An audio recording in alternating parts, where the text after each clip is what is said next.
رات کے 2 بج رہے تھے اور میرے نمبر پر میرے ایک دوست کی کال آئی۔ میں اچانک اٹھ بیٹھا۔ یا اللہ خیر!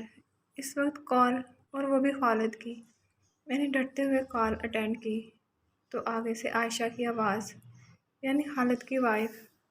میں پہلے سے بھی ذرا زیادہ گھبراہٹ کا شکار ہو گیا کیونکہ میں اسے بہن کہتا تھا اور وہ مجھے بھائی۔ پھر سوچا کہ شاید میرا دوست مجھے آزمانا چاہتا ہے یا کچھ اور۔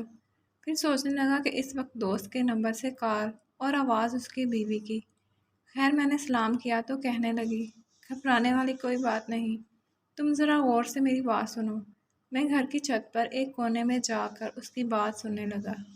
دیکھو شعیب، مجھے 5 سال ہو گئے ہیں، میں تمہارے دوست خالد کو برداشت کر رہی ہوں۔ صرف 1 سال ہم خوشحال رہے، لیکن اب مجھے لگتا ہے کہ ہمارے علیحدہ ہونے کا وقت آ گیا ہے۔ میری وجہ پوچھنے پر بتانے لگی کہ ہر روز خالد مجھ سے کسی نہ کسی بات پر جھگڑا کرتا ہے۔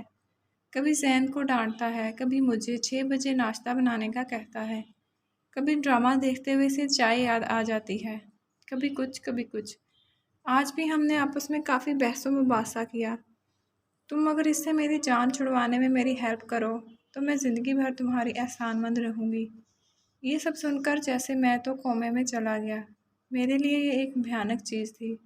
میں خود غیر شادی شدہ تھا، مجھے ان باتوں کا بالکل تجربہ نہیں تھا۔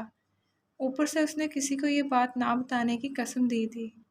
کال بند ہوئی، میں بستر پر جا لیٹا، سوچنے لگا، یا اللہ اب کیا کروں؟ نیند تو جیسے آنکھوں سے 5000 کلومیٹر دور چلی گئی تھی۔ میں اور خالد ایک ہی جگہ پر جاب کرتے تھے اور ہر صبح ایک ساتھ کام پر جاتے تھے۔ صبح خالد مجھے لینے میرے دروازے پر آیا تو میں نے اسے بولا کہ تم جاؤ، میں تھوڑی دیر بعد آؤں گا۔ اس کے جانے کے بعد میں اس کے گھر چلا گیا، دروازے پر دستک دی تو دروازہ کھولتے ہی مجھے کہنے لگی، میں جانتی ہوں تم مجھے سمجھانے آئے ہو، لیکن بڑی بہنیں ماں کی جگہ ہوتی ہیں اور میں تم سے بڑی ہوں، مجھے کچھ سمجھانے کی ضرورت نہیں۔ میری مدد کر سکتے ہو تو ٹھیک، نہیں تو جواب دے دو۔ میں ہکا بکا اس کی طرف دیکھتے ہوئے بنا کچھ کہے انہی قدموں پر واپس آ گیا اور سیدھا کام پر چلا گیا۔ خالد میرے انتظار میں تھا۔ میں گیا تو ہم نے کام شروع کیا۔ میں سارا دن خاموشی سے اس کے ساتھ کام کرتا رہا۔ اس کی ہر بات کا جواب ہاں نہ میں دیتا رہا۔ 2 بجے اس نے محسوس کیا کہ میں اندر سے خوش نہیں۔ مجھے سائے میں لے جا کر بٹھا کر کہنے لگا، کیا بات ہے، آج تو چپ چپ کیوں ہو؟ تمہارے اندر کون سی بات ہے، کیوں خاموش ہو؟ میں سوچنے لگا، جو بات میرے اندر ہے اور تمہارے دل کے اندر چلی گئی تو شاید تم بوجھ برداشت نہ کر سکو۔ میں مسلسل انکار کرتا رہا کہ کچھ نہیں، وہ بھی ضدی تھا اور آخر مجھے ساری بات اسے بتانا پڑی۔ میرا خیال تھا کہ وہ مجھ سے زیادہ پریشان ہوگا، لیکن ساری بات سن کر کہنے لگا، اگر وہ مجھ سے تنگ ہے تو میں بھی تنگ ہوں، اسے کہو وہ جانا ہے تو چلی جائے۔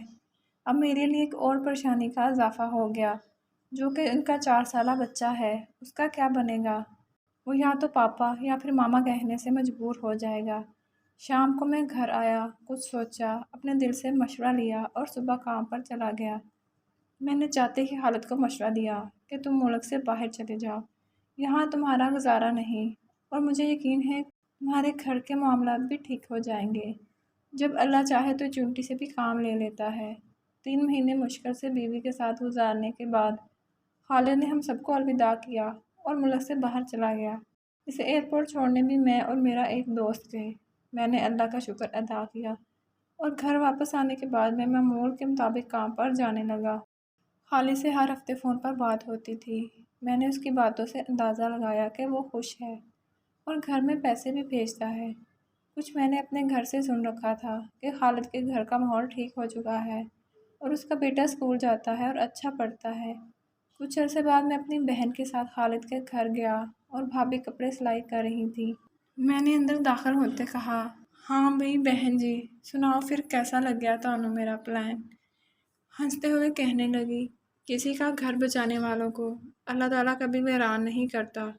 ہم تمہارا احسان ہمیشہ یاد رکھیں گے۔ اگر آپ توڑنے والے ہیں تو یاد رکھیں، ایک دن آپ بھی ضرور ٹوٹیں گے، اور اگر آپ جوڑنے والے ہیں تو اللہ تعالیٰ ہمیشہ آپ کو جوڑ کر رکھے گا۔